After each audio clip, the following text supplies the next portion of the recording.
News కు స్వాగతం. ముందుగా హెడ్లైన్స్.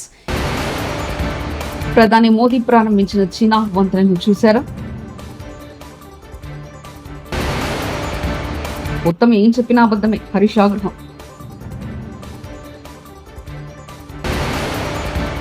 చీనా రైల్వే బ్రిడ్జిపై సీఎం చంద్రబాబు ట్వీట్.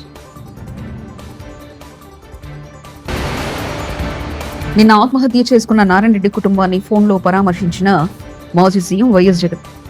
ప్రపంచంలో ఎత్తైన రైల్వే ఆర్చ్ బ్రిడ్జ్ అయిన చీనా ఉక్కు వంతెనను ప్రధాని మోదీ శుక్రవారం ప్రారంభించారు. కట్టడా నుంచి కాశ్మీర్ కు వందే భారత్ రైలుకు జెండా ఊపడం ద్వారా ఆ వంతెన అందుబాటులోకి వచ్చింది. అత్యంత దుర్లభమైన శివాలిక్ పీర్ పంజాల ప్రభుత్వ శ్రేణులు కలుపుతూ కాశ్మీర్ లో రైలు నడపాలన్న బ్రిటిష్ కాలం నాటి ప్రణాళిక ఇప్పటికే కార్యరూపం దాల్చింది. साथियों, चीना ब्रिज हो या फिर अंजी ब्रिज, ये जम्मू की और कश्मीर की दोनों क्षेत्रों की समृद्धि का जरिया बनेंगे. इससे टूरिज्म तो बढ़ेगा ही, इकोनॉमी के दूसरे सेक्टर्स को भी लाभ होगा. जम्मू और कश्मीर की रेल कनेक्टिविटी दोनों क्षेत्रों के कारोबारियों के लिए नए अवसर बनाएगी. इससे यहां की इंडस्ट्री को गति मिलेगी. अब कश्मीर के सेब कम लागत में देश के बड़े बाजारों तक पहुंच पाएंगे और समय पर पहुंच पाएंगे. सूखे मेवे हो या पश्मीना शॉल, यहां का हस्तशिल्प अब आसानी से देश के किसी भी हिस्से तक पहुंच पाएगा. इससे जम्मू कश्मीर के लोगों को देश के दूसरे हिस्सों में आना जाना भी बहुत आसान होगा. साथियों, मैं यहां संगलदान के एक स्टूडेंट का अखबार में कमेंट पढ़ रहा था. उस स्टूडेंट ने कहा कि उसके गांव के उन्हीं लोगों ने अब तक ट्रेन नहीं देखी. జమ్మూ కాశ్మీర్లో చినాబ్ నదిపై నిర్మితమైన ప్రపంచంలో అత్యంత ఎత్తైన రైల్వే బ్రిడ్జ్ ప్రారంభం విషయం తెలిసిందే. ఈ రోజు ప్రధానమంత్రి నరేంద్ర మోదీ జెండా ఊపి చినాబ్ రైల్వే వంతెనను ప్రారంభించారు. తాజాగా చినాబ్ రైల్వే బ్రిడ్జ్ ప్రారంభోత్సవంపై ముఖ్యమంత్రి చంద్రబాబు నాయుడు సామాజిక మాధ్యమం ఎక్స్ వేదికగా స్పందించారు. ఈ సందర్భంగా కొత్త రైల్వే బ్రిడ్జ్ నిర్మాణంపై ప్రధానికి సీఎం అభినందనలు తెలియజేశారు. ప్రధాని నాయకత్వంలో కొత్త దశ మొదలైందని, చినాబ్ రైలు వంతెన ప్రపంచంలో ఎత్తైందంటూ ముఖ్యమంత్రి కొనియాడారు. రాష్ట్ర ప్రభుత్వం కేబినెట్ సమావేశం పెట్టి నిరాశపరిచిందని మాజీ మంత్రి హరీష్ రావు వ్యాఖ్యలు చేశారు. శుక్రవారం మీడియాతో మాట్లాడుతూ 6 గ్యారెంటీలను ప్రభుత్వం మర్చిపోయిందన్నారు. గాలి మోటార్పై తిరుగుతూ గాలి మాటలు మాట్లాడుతున్నారని మండిపడ్డారు. ఒక డిఏ ఇచ్చేందుకు ముచ్చటగా 3 కమిటీలు వేశారని, దీనికి కేబినెట్ లో 5 గంటలు చర్చ చేశారని వ్యాఖ్యలు చేశారు. ఉద్యోగులను కాంగ్రెస్ ప్రభుత్వం నిట్టనిలున ముంచుతుందన్నారు. తక్షణమే 3 డిఏలు చెల్లించాలని బీఆర్ఎస్ పార్టీ డిమాండ్ చేస్తున్నారు. ఇవాళ గోదావరి బనకచెర్ల ప్రాజెక్టు మీద నిన్న ప్రెస్ వాళ్ళు అడుగుతారు, మన ఉత్తమ్ కుమార్ రెడ్డి అంటుండే ఇంకా ప్రిపేర్ కాలే. వెనకట కేసీఆర్ గారు అసెంబ్లీలో ప్రజెంటేషన్ ఇచ్చిండు. అసెంబ్లీలో ప్రజెంటేషన్ ఇస్తే ఉత్తమ్ కుమార్ రెడ్డి లేచి అరే మేము ప్రిపేర్ అయ్యి రాలేదు అంటాడు. ఏది అసెంబ్లీలో మాట్లాడమంటే మైక్ ఇస్తే స్పీకర్ గారు నేను ప్రిపేర్ అయ్యి రాలేదని లేచిపోయింది ఆ రోజు అసెంబ్లీలోకి. నిన్న ఉత్తమ్ కుమార్ రెడ్డి గారిని గోదావరి బంకచెర్ల మీద ఏమైతుంది అంటే ఇంకా నేను స్టడీ చేయలేదు, స్టడీ చేసి మాట్లాడుతా అంటాడు. నువ్వు నీటిపారుదల శాఖ మంత్రివా ఏంటిది? నువ్వు స్టడీ చేయకుండా ఉంటావు. స్టడీ చేయలేదంటే నువ్వు ఎంత బాధ్యత రహిత్యంగా ఉన్నావు. రాష్ట్రానికి సంబంధించిన అతి ముఖ్యమైన గోదావరి జలాలకు సంబంధించిన ఇష్యూ మీద స్టడీ చేయలేదని మాట్లాడతారు. నిన్న కేబినెట్ లో గోదావరి బంకచెర్ల మీద మాట్లాడతారు. ఏదో గట్టిగా స్పందిస్తారని మేము ఆశించినాం. టైం దొరకలేదట. నెక్స్ట్ మీటింగ్ లో మాట్లాడతారట. పేపర్లలో ఏమొచ్చిందంటే గోదావరి బంకచెర్ల మీద మాట్లాడడానికి టైం దొరకలే, మళ్ళా మీటింగ్ లో మాట్లాడతారట. అంటే రాష్ట్రానికి సంబంధించి ఇంతకంటే ముఖ్యమైన అంశం ఇంకోటి ఉంటుందా? ఏం మాట్లాడినరు 5 గంటలు? కమిషన్ల గురించో, పర్సంటేజ్ల గురించో, హైకమాండ్కి పంపే మూటల గురించి మాట్లాడుకున్నారా? 400 టీఎంసీల గోదావరి జలాలను అక్రమంగా ఆంధ్రప్రదేశ్ ఏ అనుమతులు లేకుండా తరలించకపోతుంటే గుడ్లప్పగించుకొని చూస్తారా? సుప్రీంకోర్టుకు పోయి ఆపే బాధ్యత లేదా? కేంద్ర మంత్రి మీద ఒత్తిడి తేరా?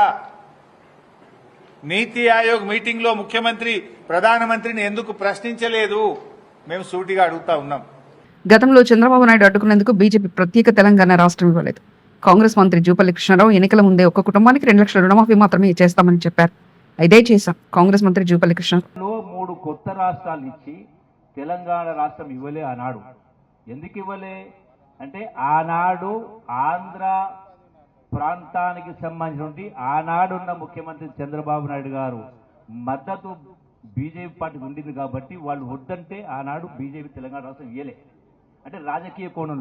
అయితే ఇవాళ బీఆర్ఎస్ పార్టీ కేసీఆర్ వాళ్ళు బీఆర్ఎస్ నాయకులు కేసీఆర్ కేటీఆర్ హరీష్ మాట్లాడుతూ ఉంటారు సోషల్ మీడియా వాట్సాప్ లో. ఇంకా చాలా మంది రుణమాఫీ కాలేదని ఏం చెప్పింది కాంగ్రెస్ పార్టీ? ఒక కుటుంబం అంటే భార్య భర్త కొడుకు కోడలు ఎవరు ఎంతమంది అప్పు చేసినా అంటే ఒక రేషన్ కార్డు ఉన్నవాళ్ళు కుటుంబానికి 2 లక్షల రూపాయలు మాఫీ చేస్తామని చెప్పడం జరిగింది. అదే ప్రకారం 2 లక్షల రూపాయల లోపల ఉన్నటువంటివి అసలు వడ్డీ కలిపి అదే చేస్తామని చెప్పడం జరిగింది. అదే చేయడం జరిగింది.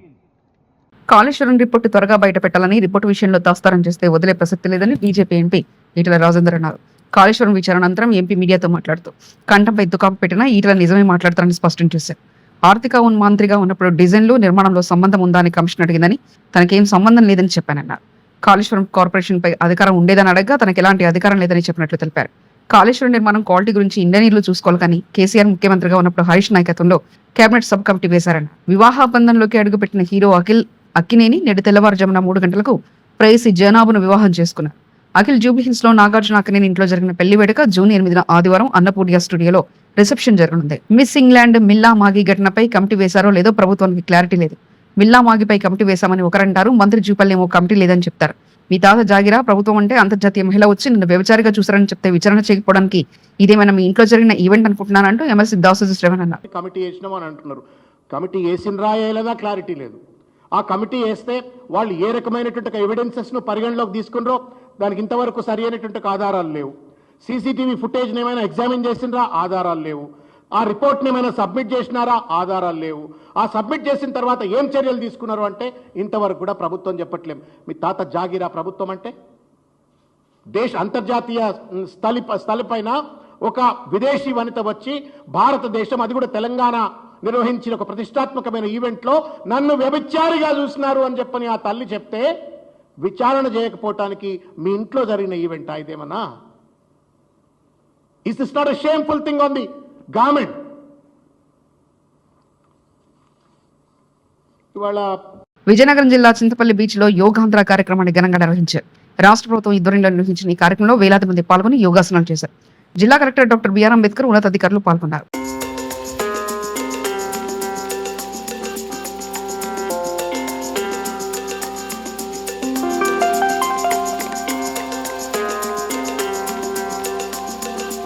పార్టీ క్రమశిక్షణ సంఘం చైర్మన్ మైదుకూరు మాజీ ఎమ్మెల్యే రఘురామరెడ్డి ఫోన్ నుంచి కుటుంబ సభ్యులతో మాట్లాడిన వైఎస్ జగన్ నారాయణ రెడ్డి ఆత్మహత్యకు కారణాలు అడిగి తెలుసుకున్నారు.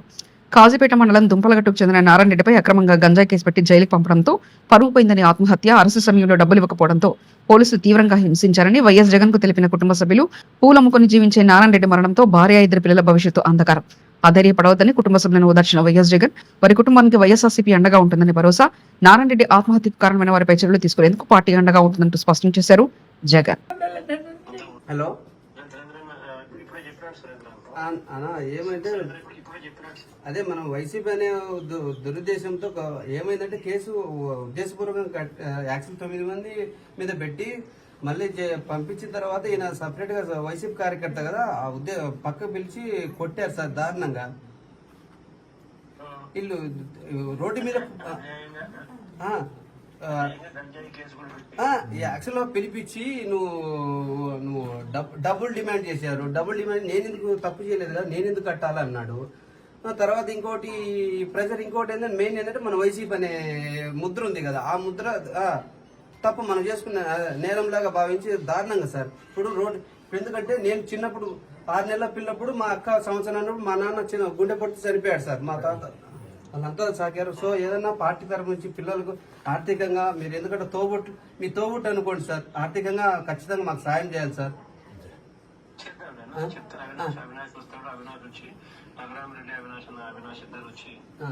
ఇంకోటి మన నిన్న మళ్ళీ వస్తాం మేము వచ్చేసి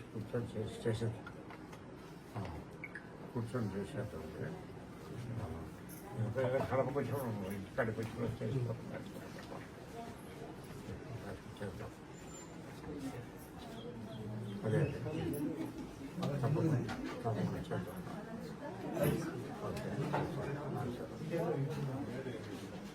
వానాకాలం సీజన్ ప్రారంభం నేపథ్యంలో రైతులు తక్షణమే పంట రుణాలు మంజూరు చేయాలని డిమాండ్ చేస్తూ తెలంగాణ రైతు సంఘం ఆధ్వర్యంలో జిల్లా కేంద్రంలోని SBI municipal Nehru park area branch ఎదుట భారీగా ధర్నా చేపట్టారు. అనంతరం రైతు సంఘం నేతలు బ్యాంకు మేనేజర్ గారికి వినతి పత్రాన్ని అందజేశారు. ఈ సందర్భంగా తెలంగాణ రైతు సంఘం జిల్లా ప్రధాన కార్యదర్శి బుక్యా చందు నాయక్ మాట్లాడుతూ ప్రభుత్వ రంగ బ్యాంకులు ప్రజల డిపాజిట్లు మరియు కేంద్ర ప్రభుత్వ వాటాధనంతో నడుస్తున్నప్పటికీ రైతులకు రిజర్వ్ బ్యాంకు నిబంధనల ప్రకారం 18% పంట రుణాలు, 22% దీర్ఘకాలిక రుణాలు ఇచ్చే బాధ్యత ఉన్నప్పటికీ సీజన్ ప్రారంభంలో రైతులకు రుణాలు ఇవ్వకపోవడం వల్ల రైతులు ప్రైవేటు వడ్డీ వ్యాపారుల వద్ద అధిక వడ్డీకి అప్పు తెచ్చుకోవాల్సి వస్తుందని తెలిపారు. ఈ పరిస్థితి వల్ల రైతులు అప్పుల ఉబ్బిలో కూరుకుపై ఆత్మహత్యలు చేసుకుంటున్నారని ఆవేదన వ్యక్తం చేశారు. ఇన్సూరెన్స్ పేరుతో రైతులకు భారీ ఎత్తున నష్టము. వర్ధిల్లాలి తెలంగాణ రైతు సంఘం, వర్ధిల్లాలి తెలంగాణ రైతు సంఘం, రైతుల ఐక్యత. కొత్త రైతులందరికీ తిరిగి పంట రుణాలు ఇవ్వాలి, రైతులందరికీ పంట రుణాలు మాఫీ చేయాలి, పంట రుణాలన్నింటిని వెంటనే. వర్ధిల్లాలి తెలంగాణ రైతు సంఘం, వర్ధిల్లాలి తెలంగాణ రైతు సంఘం, వర్ధిల్లాలి రైతుల ఐక్యత, వర్ధిల్లాలి రైతుల ఐక్యత, వర్ధిల్లాలి రైతుల ఐక్యత. మాఫీ చేయాలి రైతు పంట రుణాలన్నింటిని వెంటనే, మాఫీ చేయాలి రైతు పంట రుణాలన్నింటిని వెంటనే. దేశవ్యాప్తంగా బ్యాంకులలో ప్రభుత్వ వాటాదానం ఉంటుంది. అదేవిధంగా రైతుల డిపాజిట్లు ఉంటుందని రైతులకు రుణాలు ఇచ్చే కాడ అన్ని బ్యాంకులలో బ్యాంకు విధానపరమైన వలన ఈరోజు రైతులు బయట అప్పుల పాలై ఆత్మహత్య చేసుకునే పరిస్థితి పెరుగుతూ ఉన్నది. కాబట్టి దీన్ని దృష్టిలో వేసుకొని మేము జిల్లా వ్యాప్తంగా ఈ ధర్నా కార్యక్రమం నిర్వహిస్తున్నాం సార్. కాబట్టి మేము మీకు ఇచ్చే ఈ మెమోరాండం ద్వారా ఈ కేంద్ర రాష్ట్ర ప్రభుత్వాలకు పంపించాలని, అదేవిధంగా మన పరిధిలో ఈ బ్రాంచ్ పరిధిలో ఉన్న అనంతపురం విలేజెస్లో ఉన్న రైతులందరి పెండింగ్లో ఉన్న రుణాలన్నింటినీ తక్షణమే వాళ్ళకు మంజూరు చేయాలని, అదేవిధంగా ఒక్కొక్క రైతులకు ఒక్కొక్క రకమైన ఏంటంటే వాళ్ళకి ఇన్సూరెన్స్ పేరుతో ఉదాహరణకు 50,000 లోన్ ఇస్తే ఒక 20,000, 10,000 ఇన్సూరెన్స్ పేరుతో ఇస్తేనే ఆగిపోతున్నాయి. అట్లని కాకుండా మా రిక్వెస్ట్ ఏంటంటే రైతులు ఎక్కువ భూమి మీద పంటలు వ్యవసాయం ఇట్లాంటి చేసే క్రమంలో ఖాళీ జారడం, లేకపోతే పాము కాట కూరలో ఇట్లాంటి ఎక్కువ జరుగుతున్న ప్రమాదాలు. కాబట్టి 2,00,000 రూపాయలు, 2,000 రూపాయలు కంటే 40 లక్షల ఇన్సూరెన్స్ ద్వారా కల్పిస్తున్నారు. ప్రతి రైతులకు ఆ అవకాశం అది ఖచ్చితంగా చేయండి. కానీ పెద్ద ఎత్తున మాత్రం 20-30 అట్లాంటి ఇన్సూరెన్స్ చేయడం వల్ల వాళ్ళకి పంట కట్టి పెట్టుబడికి సరిపోకుండా ఇబ్బంది పడేటువంటి పరిస్థితి ఉన్నారని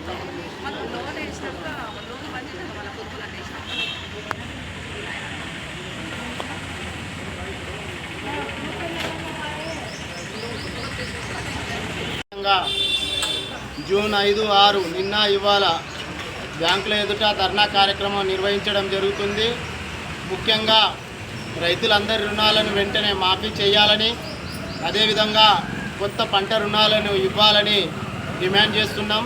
ఎందుకనంటే ఈరోజు వ్యవసాయ సీజన్, వానాకాలం సీజన్ ప్రారంభమైంది. పంట రుణాలు ఇవ్వకపోవడం వల్ల ఈరోజు రైతులు 5-10% వడ్డీకి తెచ్చి పెద్ద ఎత్తున అప్పుల పాలయ్యి ఆత్మహత్యలు చేసుకునేటువంటి పరిస్థితి రోజు రోజుకు పెరుగుతూ ఉన్నది.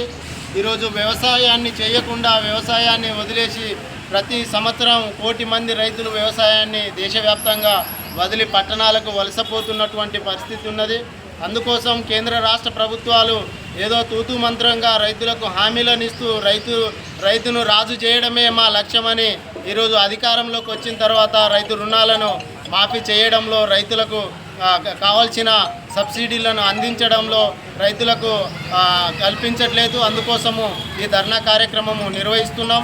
కేంద్ర ప్రభుత్వము దేశవ్యాప్తంగా రైతు రుణాలన్నింటినీ మాఫీ చేయాలని, అదేవిధంగా ఏ బ్యాంకులో చూసినా కేంద్ర ప్రభుత్వం వాటాధనం ఉంటుంది, అదేవిధంగా ప్రజల డిపాజిట్లు ఉంటాయి. కానీ అందులో నుంచి రైతులకు రుణాలను ఇవ్వడంలో మాత్రము ప్రధాని మోదీ ప్రారంభించిన చీనా వంతెనను చూశారా? మొత్తం ఏం చెప్పినా అబద్ధమే. హరీష్ ఆగ్రహం.